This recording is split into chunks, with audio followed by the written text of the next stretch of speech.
On Jim Crow highways, your lifeline wasn't a sheriff or a law.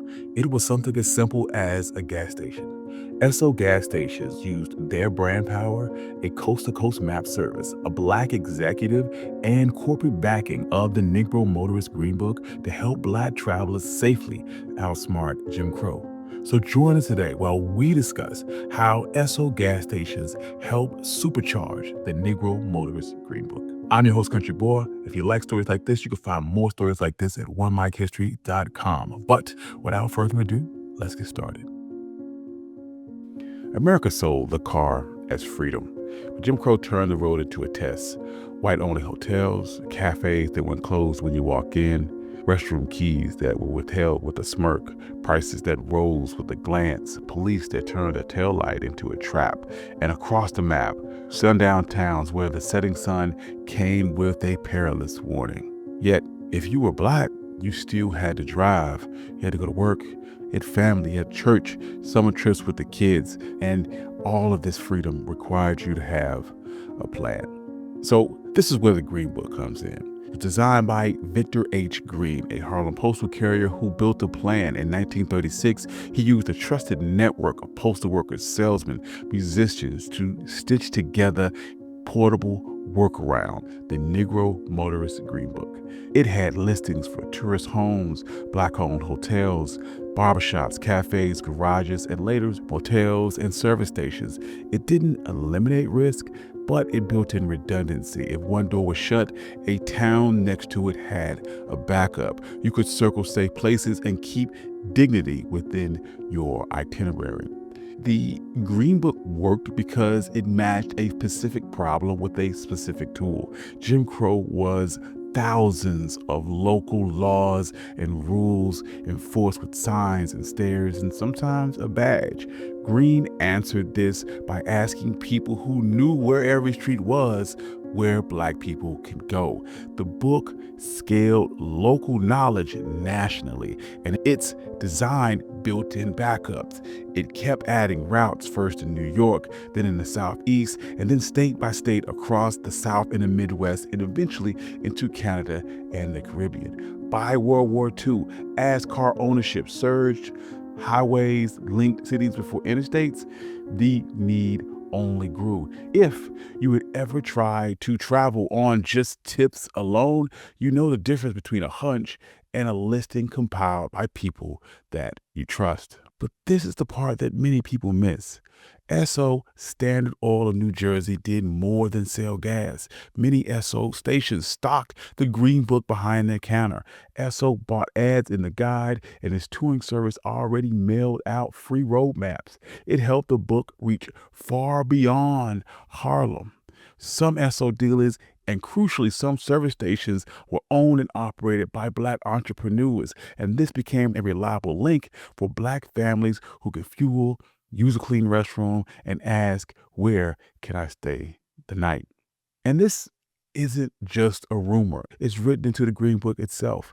You can open up the 1949 Green Book and you'll see Esso advertisement framed by listings for hotels, tourist homes, and cafes. In the 1949 edition, James A. Jackson, a Black executive at Standard Oil of New Jersey, endorsed the guide and offers free distribution help. Jackson worked with Victor Green, encouraging dealers to carry the book and treating Black travelers like a market worth serving.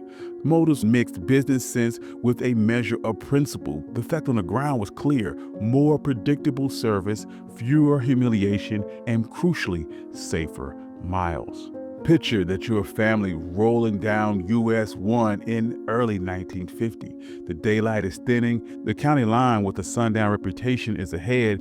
In the glove box, a folded Esso map along with the Green Book. You spot the oval and pull in, sometimes a Black franchisee, sometimes a white worker who understands the stakes, tops off your tank, and hands over the restroom key without a lecture. He points to a name in a book, a tourist home 2 towns over, and says, "Tell them I sent you." That 5-minute stop shifts the trip from endurance to belonging.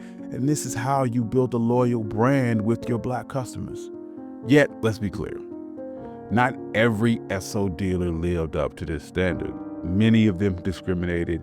Many rival stations were much worse and denied restrooms, refused service, jacked up their prices, and families knew it.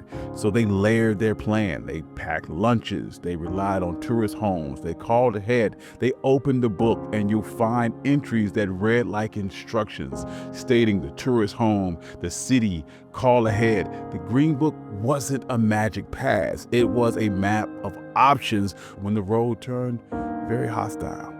All of this begs a huge question. Why did Esso help at all? Well, it was part strategy and part people.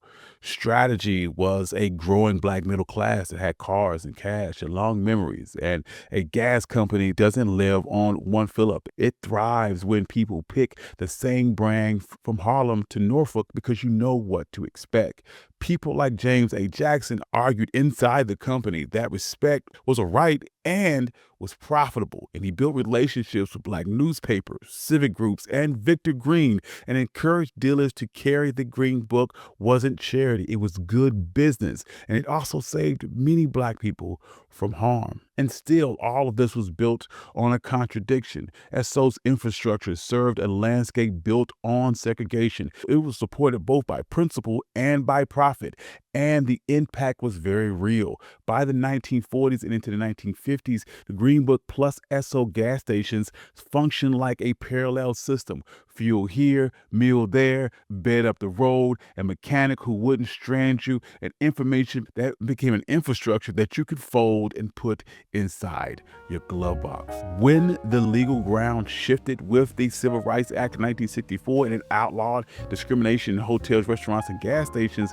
interstates sped up travel and bypassed many black business corridors that the Green Book helped sustain. The Green Book would publish its last edition in 1966-1967. Esso's brand would then change to Exxon in 1972 and then rolled out in 1973.